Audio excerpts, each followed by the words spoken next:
Imagine walking into a forest so ancient. The air itself feels thick with memory. You're not just stepping onto a patch of earth. You're stepping into a living, breathing cathedral of time, where the trees are skyscrapers older than empires, and the ground is a spongy, moss-covered testament to millennia of quiet survival. This isn't just a backdrop for a fantasy movie. This is the very real, utterly critical world of old growth or primary forests.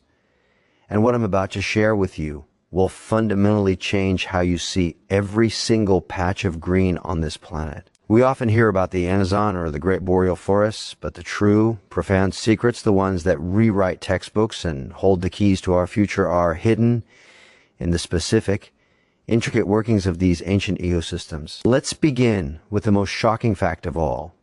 These forests are not merely collections of trees. They are sophisticated underground superorganisms. For decades, we viewed trees as solitary competitors, fighting for sunlight and soil. That was until scientists like Dr. Suzanne Sommer revealed the wood wide web, a vast, symbiotic network of mycorrhizal fungi that connects trees.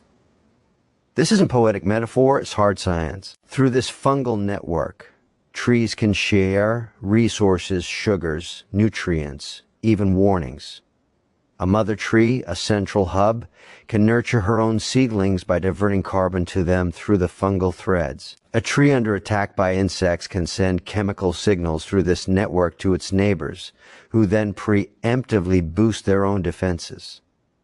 This means an ancient forest functions with a collective intelligence, a shared consciousness rooted in biology. The data is staggering.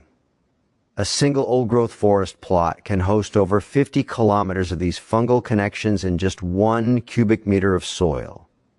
Think about that scale. The forest floor beneath those towering trees and moss-covered roots is a more complex communication network than our most advanced cities. And this network is ancient. Some of the fungal individuals, known as genets, are themselves thousands of years old, making them some of the oldest living organisms on Earth, silently facilitating conversation between trees for centuries. This changes everything. It means when we clear-cut a forest, we're not just cutting down trees, we're severing neural pathways of a living entity. We're destroying a library of chemical and biological wisdom that took millennia to compile. The towering trees you see are just the architectural marvels above ground. The real action, the real genius of the system is in the dark, damp world of moss and roots. This interconnectedness also explains why replanted tree plantations, even if they look green, are ecological deserts compared to the ancient original. They lack the wisdom, the network, the history. They are silent, where the old forest was a whisper of constant conversation. So, the next time you see a moss-covered root, understand it's not just a root, it's a fiber optic cable in a planetary internet, and we are only just beginning to learn its language. If this idea of a talking, sharing, intelligent forest blows your mind, you're starting to see what I see. Stay with me, because this is just the first layer of the mystery. Hit that subscribe button and ring the bell, because this journey into the ancient is going to challenge everything you think you know about nature. But the wonder doesn't stop at communication. Let's talk about the architects themselves, the trees. What allows a tree to live for 1,000, 2,000, even 5,000 years? It's not just luck.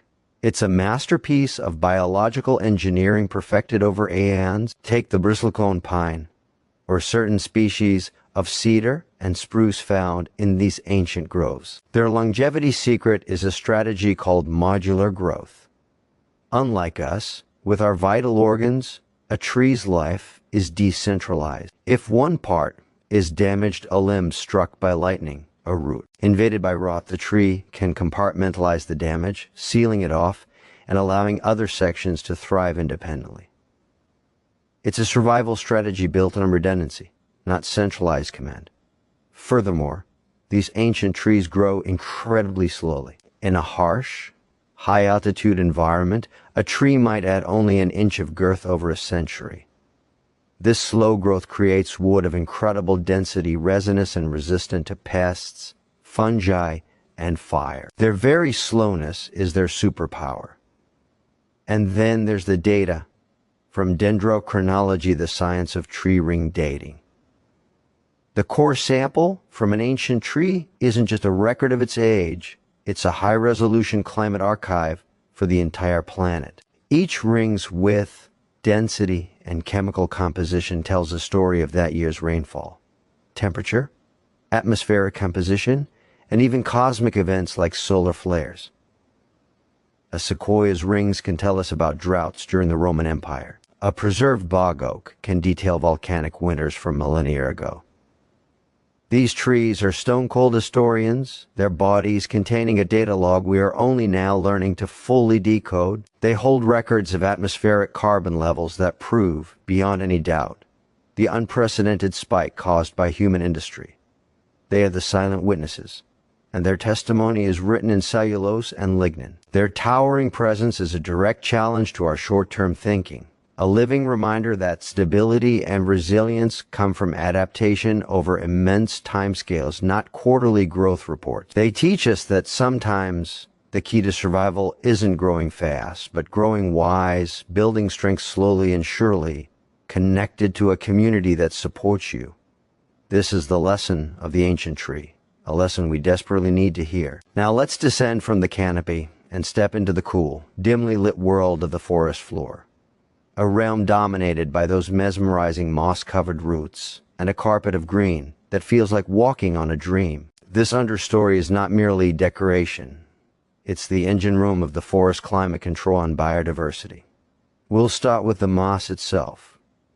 That lush emerald blanket isn't passive. It's a hydrological genius. Mosses can absorb and hold up to 20 times their own weight in water, acting as a massive living sponge for the entire ecosystem. This sponge performs two critical functions. First, it regulates water flow, preventing flash floods by slowly releasing moisture into streams and groundwater over days and weeks. Second, and more critically for our global climate, it creates the perfect, constantly damp environment for the slow, steady decomposition of organic matter. This is where the real carbon magic happens. In a tropical rainforest, decomposition is fast, releasing carbon quickly. In a dry area, nothing decomposes. But in a temperate or boreal old-growth forest, the mossy floor facilitates a Goldilocks zone of decomposition, slow and steady. This process builds up what scientists call peat, or deep organic soil layers. This soil isn't just dirt, it's a carbon bank. Data from forests like the Great Bear Rainforest in Canada or the old-growth taiga in Russia show that the soil in these forests can store more carbon than the trees themselves, often 2 to 3 times more. When we talk about protecting forests as a climate solution, we're usually fixated on the trees. But the shocking truth is that the real carbon vault is under your feet, in that mossy, root-tangled soil that can be meters deep. Disturb that through logging, drainage, or fire, and you don't just release the tree's carbon. You unlock this millennia-old soil carbon bank, turning a carbon sink into a carbon source for decades. The mossy floor is a climate stabilizer of global importance, but its role doesn't end there. This moist, complex environment is the cradle of biodiversity for organisms we rarely see but cannot live without. We're talking about bryophytes, lichens, fungi, and countless invertebrates. A single fallen log in an ancient forest, covered in moss and fungus, can host more microspecies than an entire acre of manicured parkland. Many of our modern medicines, from antibiotics to chemotherapies, were derived from compounds first discovered in these soil and fungal communities. The next miracle drug might not be in a lab. It might be growing on the root of a 2,000-year-old cedar, waiting for us to discover it before we eradicate its home. This mossy world is also a nursery. The damp, Protected microclimate allows tree seedlings to establish themselves sheltered from sun and wind. The fungal network we discussed earlier is physically intertwined with these mosses, meaning a seedling is literally born into the internet, plugged into support from day one. So that beautiful photogenic carpet of moss isn't just aesthetic, it's the functional heart of the forest's longevity, its climate regulation, and its boundless creativity in generating life. It is the soft, green infrastructure upon which the entire towering cathedral is built. This intricate relationship between the high canopy and the lowly moss is a masterclass in ecosystem interdependence, showing us that true strength lies not in domination, but in complex, mutual support. Understanding this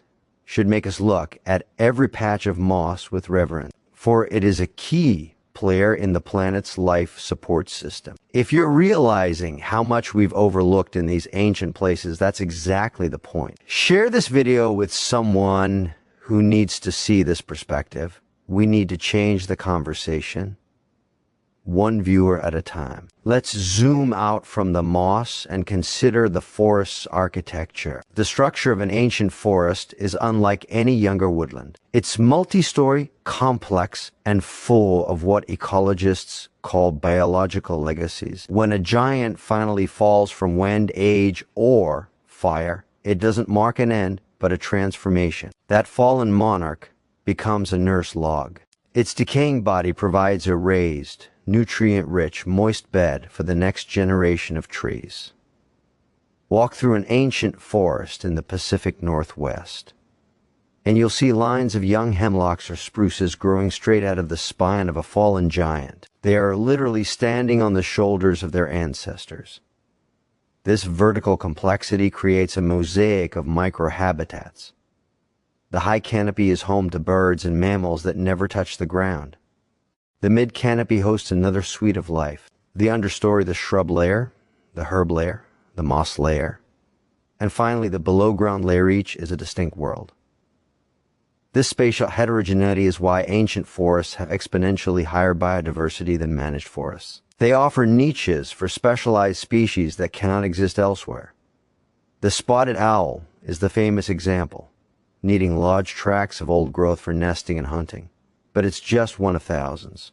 Certain lichens only grow on bark that is centuries old. Some beetles have evolved to live only in the specific decay stage of a particular tree species.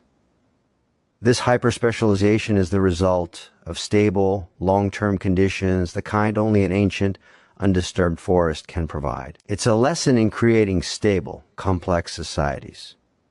When you have time and no major disruption, life innovates, specializes, and fills every possible niche with breathtaking creativity. Our modern, homogenized landscapes, endless fields of single crops, rows of identical plantation trees, are the ecological equivalent of a silent, empty warehouse. An ancient forest is a bustling, vibrant, interconnected city. The data shows that protecting an existing old-growth forest is infinitely more valuable for biodiversity than trying to recreate it later. We can plant trees, but we cannot plant history, complexity, or the intricate web of relationships that define these places. Every ancient forest we lose isn't just losing trees.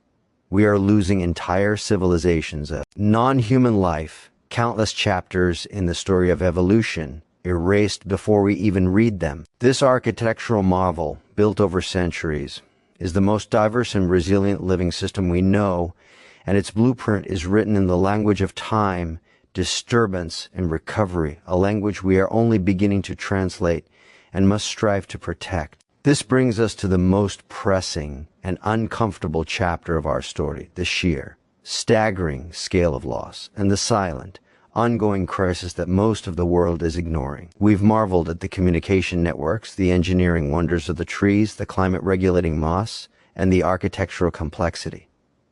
Now we must confront what happens when these systems are destroyed. Here is the hard, data-driven truth. We are cutting down Earth's ancient forests at a rate that can only be described as planetary self-sabotage. According to satellite data analysis from organizations like Global Forest Watch, The world lost over 10 million hectares of primary, old-growth forest in the last decade alone.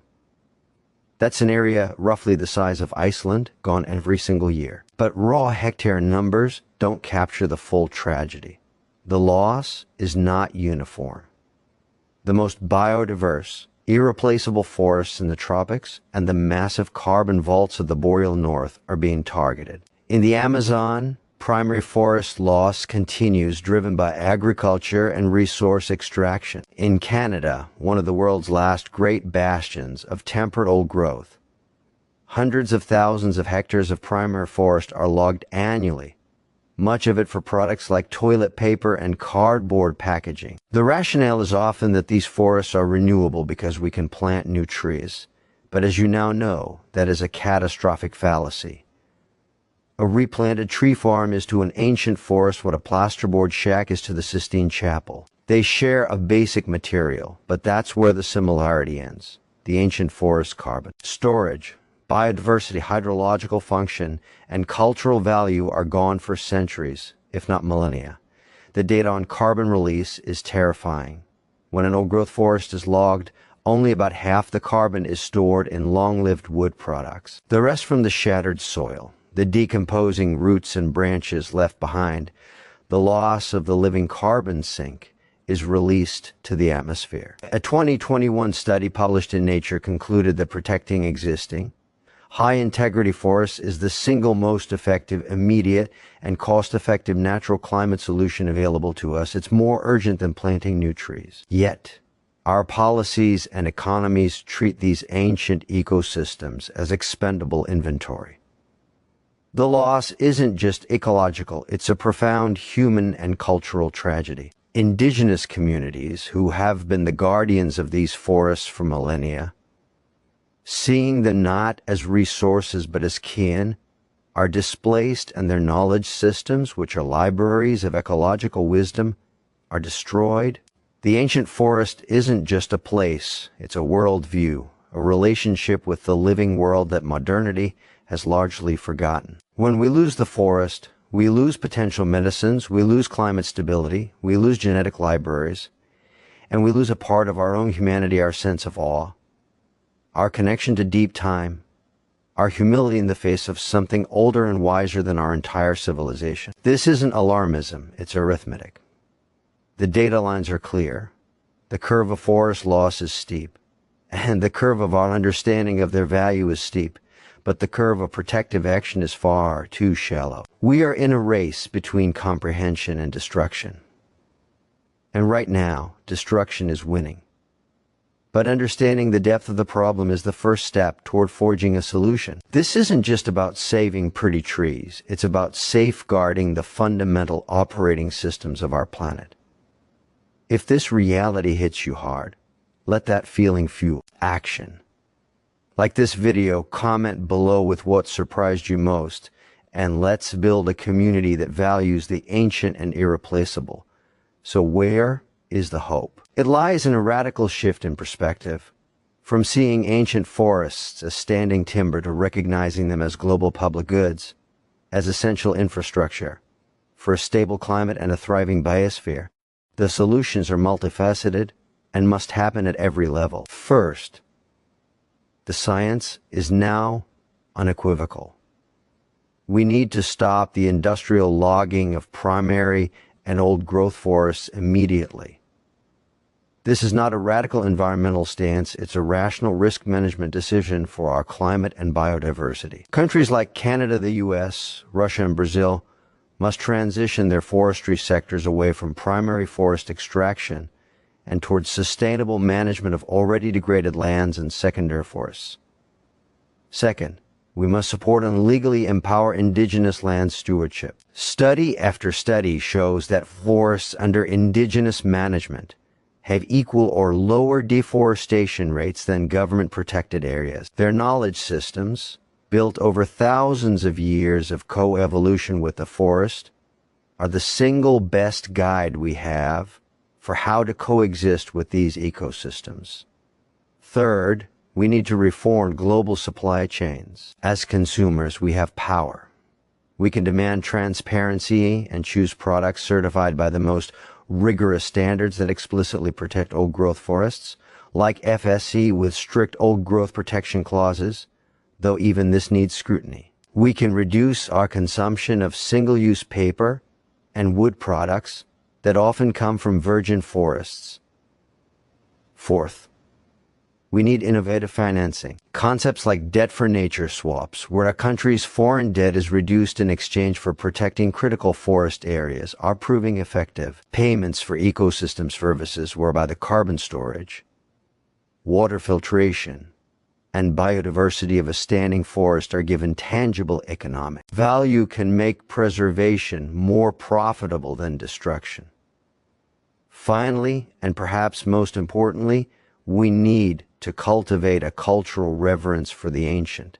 We protect what we love, and we love what we know. This is why sharing content like this, supporting documentaries, visiting protected ancient groves responsibly, and talking about these ecosystems is so vital. We must rebuild a sense of awe and responsibility. The data shows that when people understand the true, complex value of an ancient forest, not just as board feet, but as a networked, intelligent, climate-stabilizing marvel, public opinion shifts and political will follows. The hopeful part is that these forests, even when damaged, have a phenomenal capacity for recovery, if given the chance, and if connected to intact landscapes. The goal is not to put a fence around every old tree and never touch nature again. It is to integrate the preservation of these ancient bastions into a broader, smarter, and more humble relationship with the natural world. We must move from an era of extraction to an era of reciprocity. The path forward is clear, and it requires every one of us to play a part, from the choices we make at the store, to the votes we cast, to the conversations we have. The ancient forest has stood for millennia. Our task is to ensure it stands for millennia more. Not as a relic, but as a thriving, breathing core of a healthier planet. If you believe in this future, your voice matters. Share this video on all your social platforms, tech policymakers, and let's make the protection of ancient forests a global priority. Let's now take a virtual journey to some of the planet's most iconic and critical ancient forests to ground our understanding in specific, awe-inspiring places. Each of these forests is a unique expression of life's tenacity and a living archive of our planet's history. First, we travel to the Pacific temperate rainforests, stretching from Northern California to Alaska. Here, in places like the Great Bear Rainforest and Olympic National Park, Sitka spruce and western red cedar reach diameters wider than a living room and heights that scrape the clouds. The moisture from the Pacific Ocean creates a world so saturated that every surface, every branch, every rock, every root is draped in mosses and ferns. This is the realm of the spirit bear, a rare white subspecies of black bear, and of salmon, whose nutrient-rich bodies, carried into the forest by predators, fertilize the very trees, connecting ocean and forest in a vital nutrient cycle. The data here shows that these coastal old-growth forests can store more carbon per hectare than any other ecosystem on Earth, including tropical rainforests, thanks to their massive tree size and deep, carbon-rich soils. Yet, outside protected zones, logging of these giants continues. Next, we fly to the taiga, the boreal forest that encircles the northern hemisphere. This is the planet's largest terrestrial biome, a sea of coniferous trees like spruce, fir, and larch that have adapted to brutal winters. The ancient parts of the taiga, in remote Siberia and Canada, are deceptively quiet and slow-growing. Here, the permafrost soil holds one of Earth's largest carbon reserves, literally frozen organic matter that has accumulated over thousands of years. The ancient trees here are guardians of this frozen vault. When these forests are logged or burned, not only is tree carbon released, but the permafrost thaws, potentially triggering a catastrophic, irreversible feedback loop of greenhouse gas release. This makes the protection of the boreal old growth not just a conservation issue, but a global climate emergency. Our third stop is the tropical primary forests of the Amazon, Congo, and Southeast Asia. These are the biodiversity powerhouses. A single hectare in the Amazon can contain over 750 species of trees, more than all of North America. The competition for light here has created the towering emergent trees that define the canopy. But the real magic is in the specialization. Every plant, insect, bird, and mammal is part of a tightly woven web of interdependence. Ancient fig trees provide food for entire communities during lean times. Ants defend specific tree species in exchange for shelter and food. The data is humbling. We have likely classified less than 10% of the species living in these forests. We are burning down libraries we haven't even read. Finally, let's consider a less famous but equally critical ancient ecosystem, the cloud forests. Found on mountain slopes in the tropics, these forests are perpetually shrouded in mist. The trees are shorter, gnarled, and utterly encased in mosses, orchids, and other epiphytes.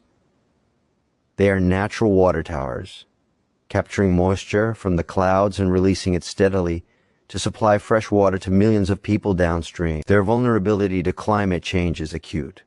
As global temperatures rise, the cloud base lifts, potentially leaving these forests high and dry, causing ecosystem collapse. Each of these forests, temperate, boreal, tropical, and montane, tells a different part of the same story, a story of ancient, complex, and perfectly adapted life. They are not interchangeable. Losing the Amazon does not compensate for losing the taiga. Each plays a unique role in the Earth's system. Visiting them, even virtually, shatters the abstract notion of forest and replaces it with specific, magnificent, and irreplaceable places. They are living museums, climate regulators, and water factories. They are non-negotiable assets for human survival. This virtual tour is a reminder that this isn't about a vague green elsewhere. It's about very real, mappable, and critically important places with names, with communities, and with stories that must continue. Our collective mission must be to ensure that future generations can also take this journey, not through archives of loss, but through living, breathing landscapes. The fate of these specific forests is the fate of our planet's stability. If you feel a connection to any of these places, let that be your call to action. Research them, support organizations working directly to protect them, and be a voice for their preservation in your circles. But what can you, sitting wherever you are watching this, actually do to make a difference?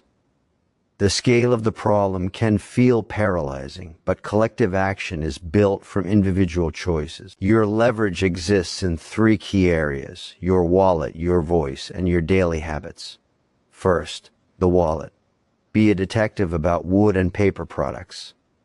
Look for certifications, but go deeper. The Forest Stewardship Council, FSC, label is a start.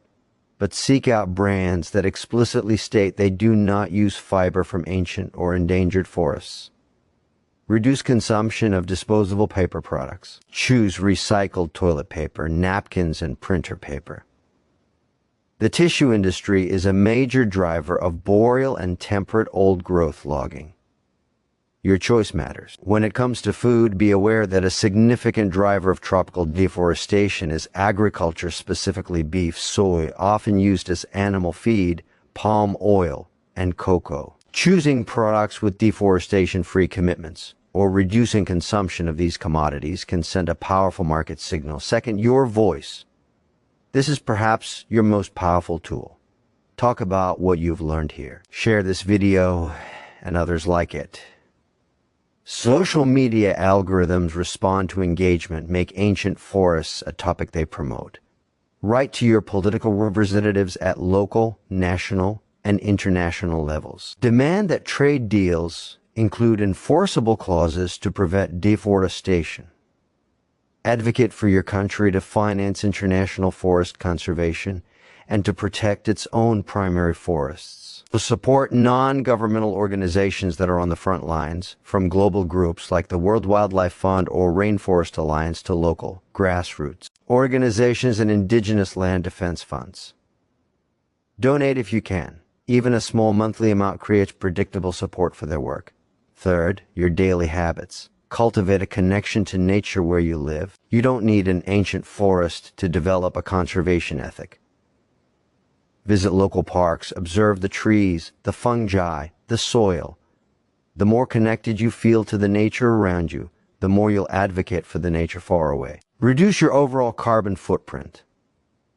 The climate crisis is a major stressor on all forests, increasing fires, pests, and droughts.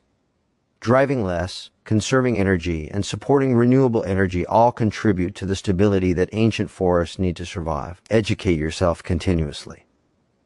The science is evolving rapidly. Follow credible sources of environmental journalism and scientific reporting. Finally, consider your career or skills.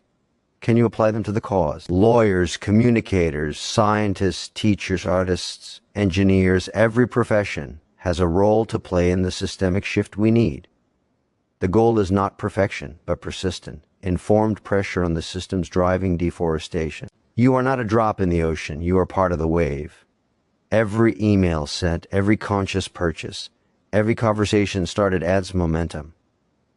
The ancient forests have stood resilient against millennia of natural change. Our challenge is to now protect them from the unprecedented threat of modern human industry. And we can, but only if we move from passive appreciation to active, unwavering defense. The call to action is not a single step, but a direction for your influence. Start today. Pick one action from this list and do it. Then pick another. The forest's steady, patient growth is a lesson for our activism. Consistent, determined effort over time creates monumental change. As we reach the end of our deep dive into these moss-covered, towering worlds, let's synthesize the overwhelming truth into a clear, resonant message. An ancient forest is not a luxury, not a scenic postcard, and certainly not a stockpile of lumber waiting to be used. It is, as we have explored in meticulous detail, a complex, communicating network, a climate-stabilizing powerhouse, a biodiversity archive of incalculable worth, a living historical document, and a spiritual anchor for human consciousness. It represents a timescale that dwarfs our civilizations, offering a humbling perspective we desperately need in our age of short-term thinking. The data from countless studies converges on an undeniable conclusion. The protection and restoration of Earth's remaining primary forests is the single most effective terrestrial action we can take to mitigate climate change, halt mass extinction, and preserve the ecological processes that make our own lives possible. This isn't a fringe environmental opinion. It's the consensus of leading climatologists, ecologists, and economists. The value of a standing ancient forest, in terms of carbon sequestration avoided, water purified, medicines undiscovered, and biodiversity preserved, exponentially outweighs its one-time value as timber. We are quite literally burning down our life insurance policy to fuel a single, fleeting bonfire of economic growth. But this script is not meant to end on a note of despair, but on a note of urgent, hopeful possibility. We are the generation that fully comprehended this truth with the data to back it up. That makes us the generation with the profound responsibility and opportunity to change the trajectory. The tools are in our hands: policy reform, market transformation, indigenous leadership, technological monitoring, and a global shift in cultural values. The path forward requires seeing these forests as the foundational infrastructure of a livable planet, deserving of legal rights and robust defense. It requires recognizing that our well-being is inextricably linked to the well-being of these ancient ecosystems. The moss-covered root is connected to the towering tree, which is connected to the atmosphere, which is connected to you. This interconnectedness is the core lesson of the forest. We have spent centuries believing we were separate from nature, above it, entitled to dominate it. The ancient forest teaches us we are part of it, dependent on its ancient, slow, wise ways. It models a system where strength comes from diversity, resilience comes from interconnection, And longevity comes from adaptation and mutual support. These are the very principles we need to build a sustainable human future. Oh, So let this knowledge settle in. Let it transform how you walk through any woodland, how you see a piece of paper, how you vote, and how you define progress. Let the image of the ancient forest, the dappled light through a high canopy, the cool scent of damp earth and decay, the silent, patient growth be a touchstone for your actions. When faced with a choice that impacts the planet, ask,